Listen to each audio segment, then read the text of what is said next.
In this video, we'll talk about the notes for section 4.4, which is on Laplace's equation.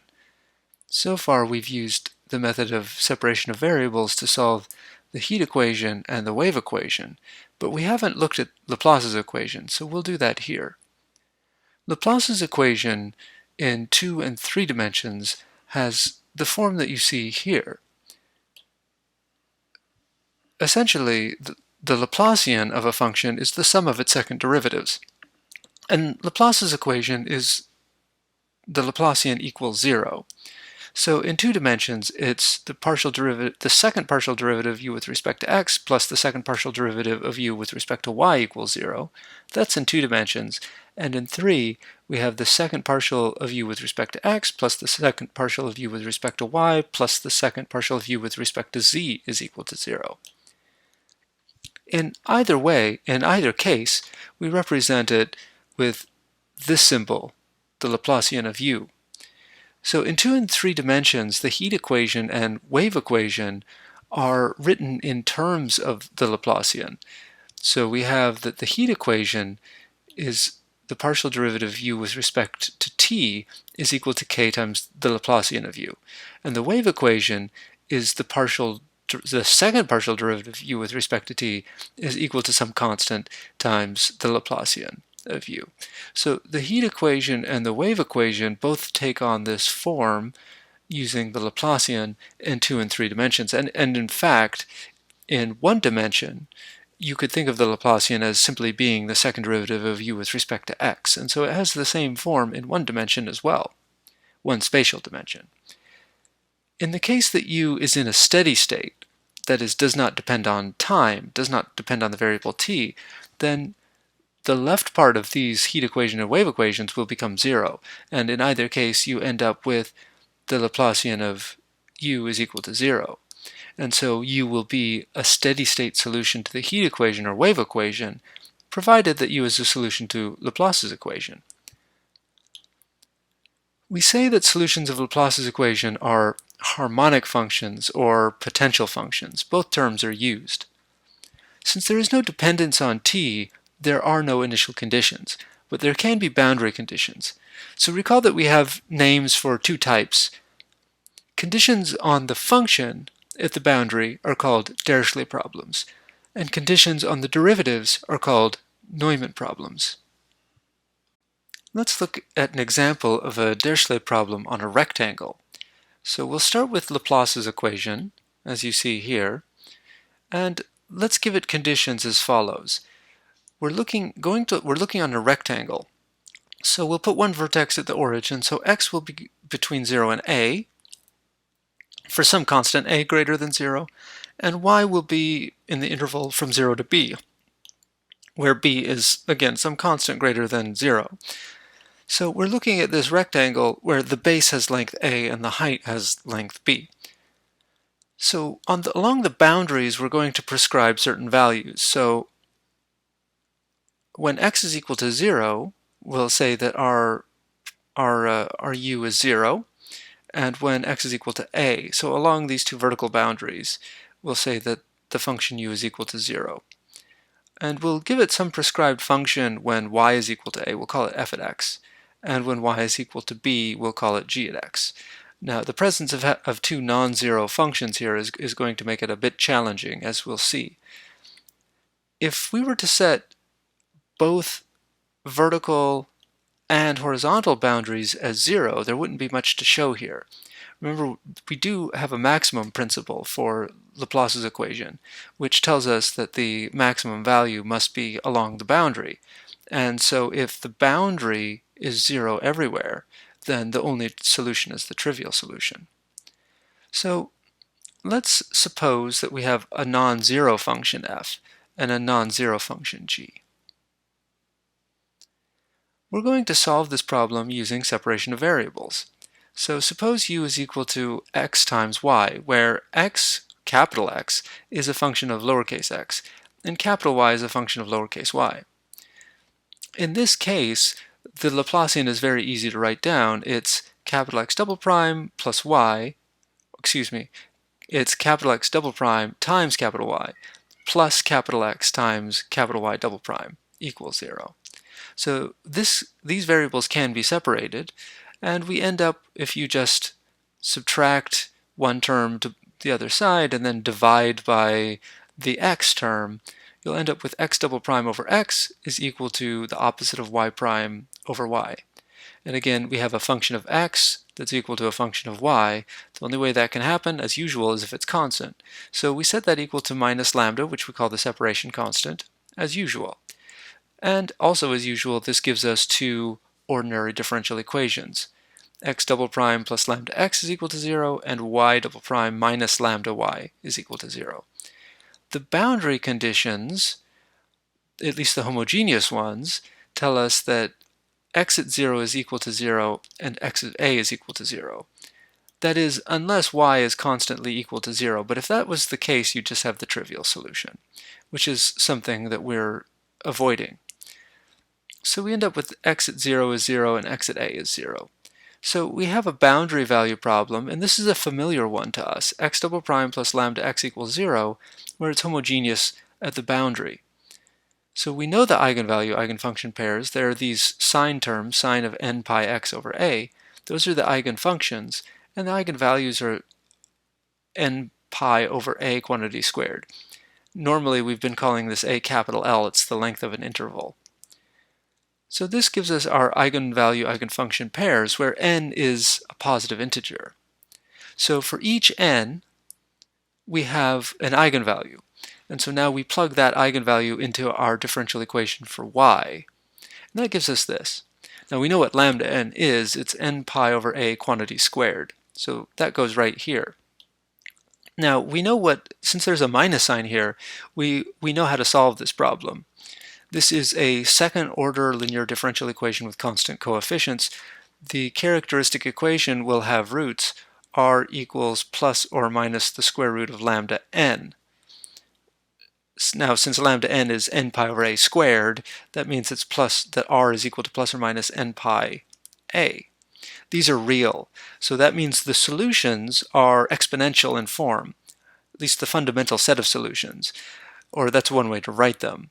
You can often write these in terms of hyperbolic sine and hyperbolic cosine, but exponentials are fine for our purposes. So we have our exponentials here. Now we don't have any conditions on the boundary that will tell us what a and b are. Now notice that I call them an and bn. That's because we have one for each n. For each n, we have a different r, which depends on n. So we're going to have a different solution yn, which depends on n, y sub n. So it's a linear combination of these exponentials, so everything depends on n. So the coefficients depend on n. So that's why I'm calling them an and bn. So u sub n is the product of x sub n and y sub n, so we've just written that down here. Now we can apply our boundary conditions on u. So u is the sum of all of these things. So un is the product, and then u is the sum of all of those. Now it's u should be an arbitrary linear combination, but we haven't ever assigned any values to an and bn. So that means they're still arbitrary. So that means we do in fact have an arbitrary linear combination. So we start with un is the product of xn and yn, and then we add them all together to get an arbitrary linear product, and that's what you see here. That's what I've underlined. Okay. Now what we're going to do is we're going to use our other boundary conditions to identify an and bn, and we do it in essentially the usual way. The fact that we have two arbitrary functions, f and g, is going to make it more complicated. So u at x comma 0, you just plug in y equals 0, and of course the exponential terms become 1. So you'll just end up with an plus bn times this sine term. And that's going to equal f at x. So right away you can see that the coefficients an plus bn are the Fourier coefficients for sine. So, or the Fourier sine coefficients. So that tells us that an plus bn is equal to 2 over a times the integral from 0 to a of f at x times sine of n pi x over a in the usual way. Now u at x comma a, is going to be a little bit more complicated. So you plug in y equals a into these exponentials, and you just get y over a as 1, but that still leaves the n pi here and the minus n pi here. So you can see those. E to the n pi, e to the minus n pi, times sine of n pi x over a. And this is equal to g. So the coefficients here are the coefficients for the Fourier sine series. So that means that this coefficient, which is an e to the n pi plus bn e to the minus n pi, is equal to 2 over a times the integral from 0 to a of g times sine, well, g at x times sine of n pi x over a, of course. Now, we need to solve these for an and bn, which is not a trivial task. So what I've done here is I've just called this value f sub n, this integral here. I've called it capital F sub n. And this integral I'm calling capital G sub n. And then we have some equations that we want to solve. Now, I won't go through all of the details, but you can solve for a sub n and b sub n in terms of capital F sub n and capital G sub n, which I've done here. And so that gives you u as a function of x and y, which is a rather complicated expression in terms of these capital G's and capital F's, which are in terms of these integrals that give you the coefficients for the Fourier sine series for f and g on this interval from a to b. So the work here is a little bit tedious, but it's the same method that we've applied before.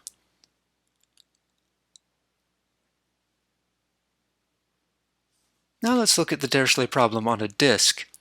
So now we want to consider a circle of radius r, and we're interested in what's going on inside it. So Laplace's equation in polar coordinates, we've derived it before. It has this form: u sub r plus 1 over r times u sub r plus 1 over r squared times u sub theta theta equals 0. So in this problem, what we're going to do is we're going to have a boundary condition. U at r theta equals some prescribed function f of theta. So that's along the boundary. Now there's no boundary condition for theta because we're on a circle, so there is no angular boundary, but we do at least assume that the function is going to be periodic in theta with period 2 pi. So that tells us that u at r theta is equal to u at r comma theta plus 2 pi. So we don't have a boundary condition for theta, but we do have this periodicity assumption. Once again, we're going to approach this problem using separation of variables. So let's let u at r comma theta be a function of r times a function of theta. So I'm calling my function of theta capital T, T for theta. I can't call my function of r capital R because capital R is the radius of this circle. So I just said, well, a letter in the alphabet that's close is capital S. So capital S times R, or not times R, excuse me. So we're writing u as a function of r times a function of theta. So it's S at r times t at theta.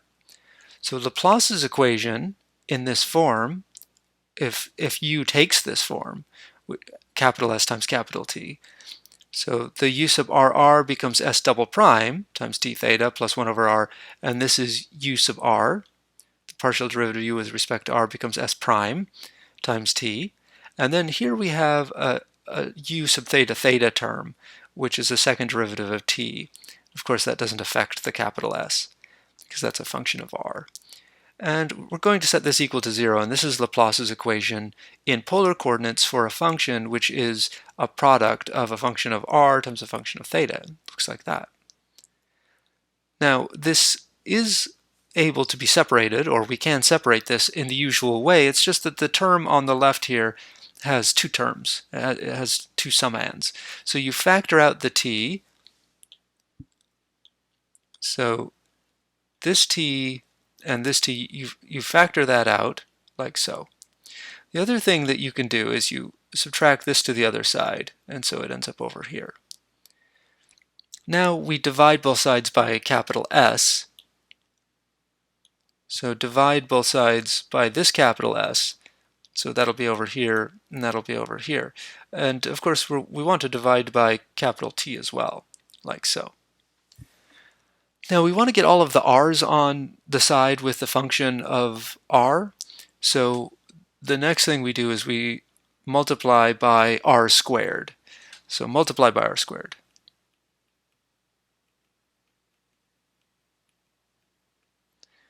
I'm leaving the minus sign here for whatever reason, just to make the differential equations look the way that I want them to. Now this is going to be equal to a constant, these ratios, for the same reason as usual. Here we have a function of r, which is equal to a function of theta. So of course a function of r can be equal to a function of theta only if it's constant. So that means that this sum of ratios and this ratio must be constant. So we call them lambda. And that's our separation constant. Now really I suppose what I should have done is I should have put this minus sign over on the other side here and then put a minus lambda here. So I could have done that if I wanted to.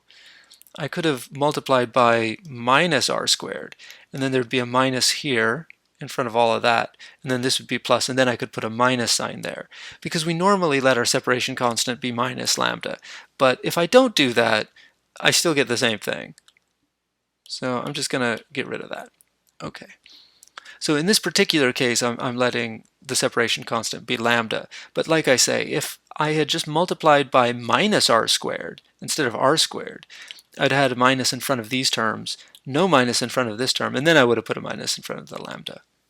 Okay, so either way, this gives you two ordinary differential equations, one in terms of r and one in terms of theta.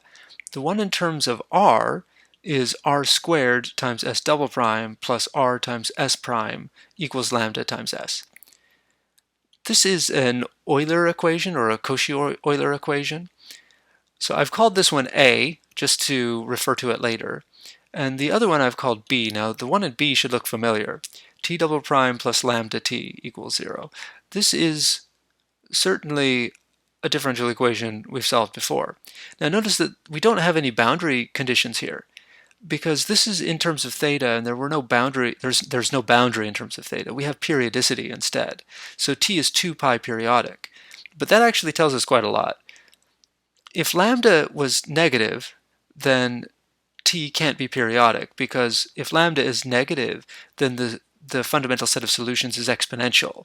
And if it's exponential, then it can't be periodic, unless it's complex exponential, but these are real exponentials.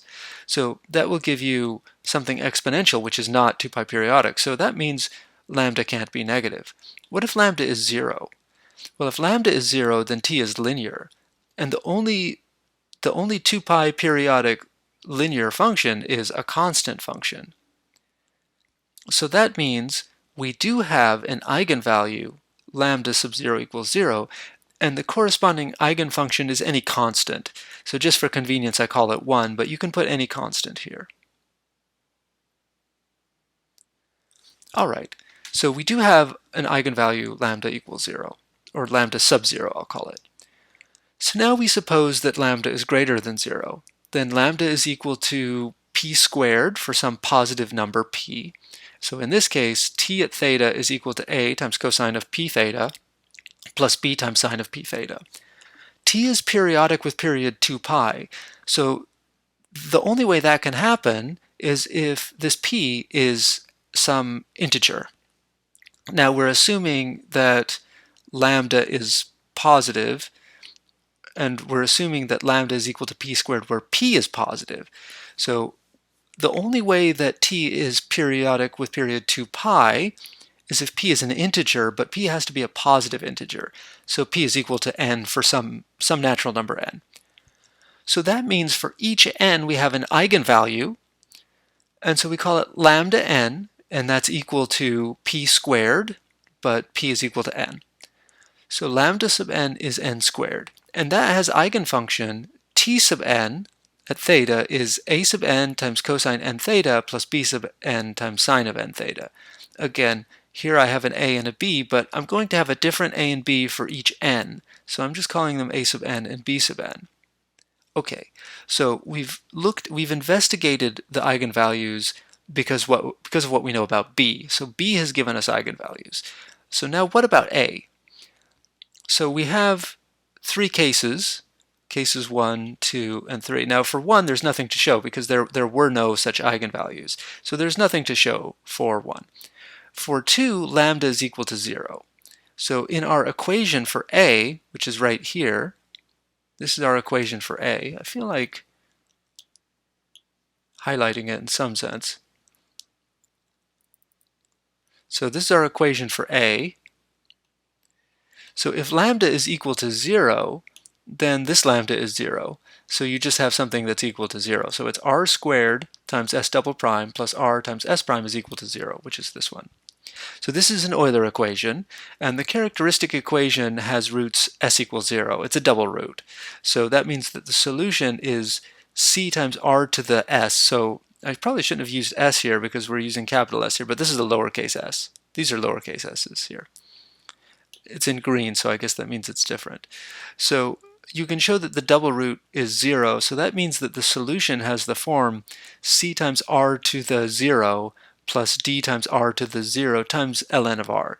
So this is a solution to the Euler equation. So it looks like this. We wish to restrict our attention to bounded functions, so we can insist that d is equal to 0. Remember that we're looking on a disk, so let me just scroll back. We're looking on this disk, which contains r equals 0. So remember, r is the distance away from the origin, so it contains r equals 0. So this term, this logarithm term, is unbounded as r goes to 0. So that means this term can't be here. So that term goes away. So you pick d equals 0. Therefore, lambda equals 0, the eigenvalue lambda equals 0, does have an eigenfunction t sub 0, which is 1, which we've already established, but also now we have s sub 0 as 1 as well. We showed, so this is s at r is some constant plus d times ln of r, but the d has to be equal to 0. So s of r is a constant. So again, we can just pick it to be 1, because we're going to take an arbitrary linear combination of these things later, so you can just, for convenience, pick it to be 1. Any constant would do. Okay, that leaves us with case 3. Now in case 3, where lambda was positive, we showed that lambda sub n equals n squared for each natural number n is an eigenvalue. So you just replace lambda with n squared, and again you have an Euler equation, and you can show that the roots of this equation are plus and minus n. So that tells you that the general solution has the form constant times r to the n plus constant times r to the minus n. So if you have an Euler equation and the characteristic equation has roots plus and minus n, then the fundamental set of solutions are r to the n and r to the minus n. Which is why if you have the solution to the characteristic equation is 0, you have r to the 0 plus r to the 0, but then you have to multiply it by some function of r, and in this case it's ln of r. Okay, so we have these arbitrary constants. We have one for each n, because we're looking at lambda sub n, so we have an eigenvalue for each n. So you're going to end up with an equation for each n, or a solution for each n. And so each one of these general solutions has an n, it depends on n. So these constants depend on n. Now we want to find s to be bounded on this interval, not this, well, it's on the disk. We want s to be bounded on the disk, which translates to this interval, because s is just a function of r. So u is a function on a disk. So let me just scroll back again. U is a function on this disk, and r is a variable that goes between 0 and capital R. So really we're looking at the function s on an interval. So we want s to be bounded on that interval from 0 to r, so 0 to capital R. So the only way that that can be bounded is if dn is equal to 0, because here this is 1 over r to the n. So as r goes to 0, this would explode. This would explode. So in order to be bounded, this term can't be here. So we just end up with this cn r to the n. So s at r is equal to cn r to the n. And we have one of these for each n. So for lambda n equals n squared, we have s sub n at r is r to the n. And we have one of these for each n, just like we have a t sub n for each n. So u is the product of these things. So for case 1, we found that t0 was 1 and s0 was 1. So u sub 0 is the product of those, which is just going to give us 1. We might have wanted to make it 1/2, because later we're going to introduce a 1/2 here. So u sub n is equal to the product of the s function, which is this one, and the t function, which is this one. Now, I'm not entirely sure why I put that cn there. That comes from here, but we don't actually need it. Although I wonder if I should have put it here as well, if I'm going to put it everywhere. So what we're going to do is we're going to then take a linear combination of these things. So we're going to write it this way. You can see we've just gotten rid of the cn, so I don't really need the cn. So I think we can just get rid of this one right there, or we can just choose cn equals 1. Because we already have an arbitrary linear combination because of the an's and the bn's, because those are undetermined. Now the a0 term we write as a0 over 2, just so that the formulas work in the way that they usually do. We could have, if we wanted, we could have picked s sub 0 to be 1 over the square root of 2 and t sub 0 to be 1 over the square root of 2, and then multiplied them together to get 1/2. But we don't need to do that. We're just taking an arbitrary linear combination. So we decide to write our constant term in this way. Since a0 is undetermined, this whole constant is undetermined. It's just that we have formulas that will allow us to find these. Because the boundary condition of u at capital R theta equals f of theta, that tells us what these coefficients are. So f of theta is u evaluated at capital R comma theta.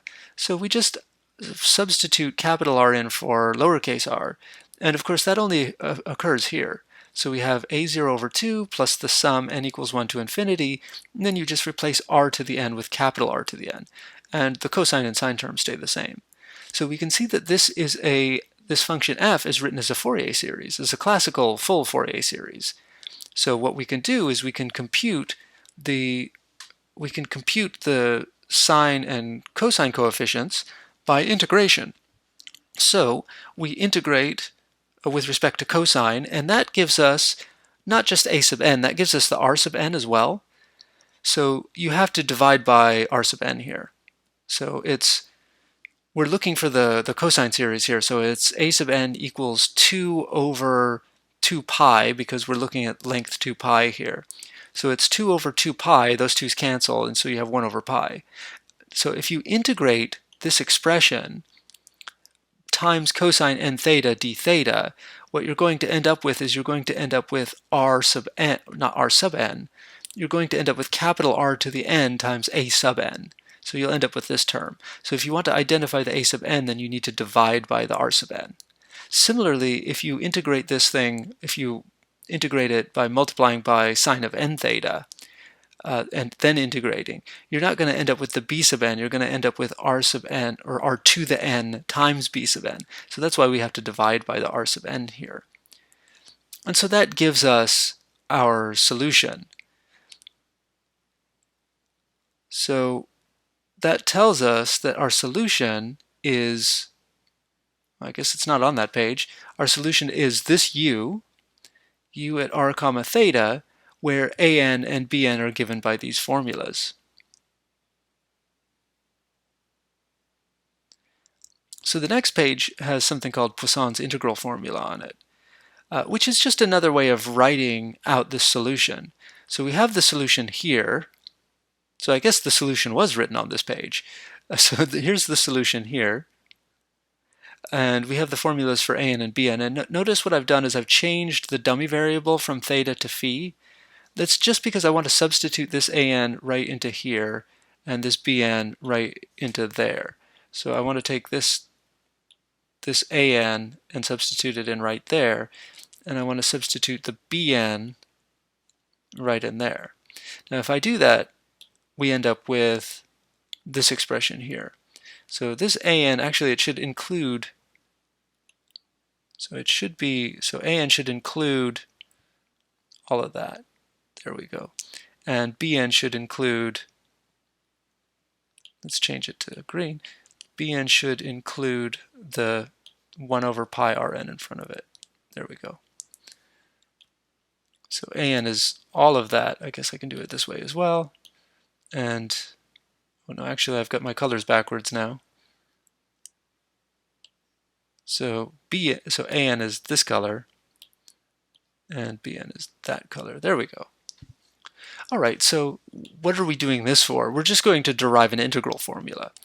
So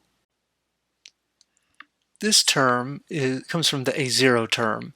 So the a0 term here, if you just plug in n equals 0, you get cosine of 0 is 1. So you just end up with 1 over pi, and then r to the 0 is 1. So you have 1 over pi times the integral of f. It's a0 over 2, so that's why there's 1 over 2 pi here. And then it's just the integral of f. And then all of the rest of these are just the an's and the bn's. Now we can combine these terms together. So we have the 1, so we just take them all into the same integral here. And we're just doing everything term by term. So it's going to be, so there's an f there, there's an f there, and an f there, and so we just factored all those f's out. Let me just highlight these. So that f, and that f, you factor them all out and you have them there. And then you're just left with this f of theta times 1. And then this f of theta goes times cosine. So it's cosine n phi times cosine n theta. So those are those. So cosine n phi, cosine n theta, those are those there. And then sine n phi, sine n theta, those go right there. So let me just, so this cosine n phi is this cosine n phi. And then we have sine n phi is that sine n phi. Then that cosine n theta is that cosine n theta. And let me just use the same color there, like that. Okay. So why is there a 2 in front? That's because there's a 1/2 outside. So that the 1/2 comes from here, but notice that there's no 1/2 anywhere here.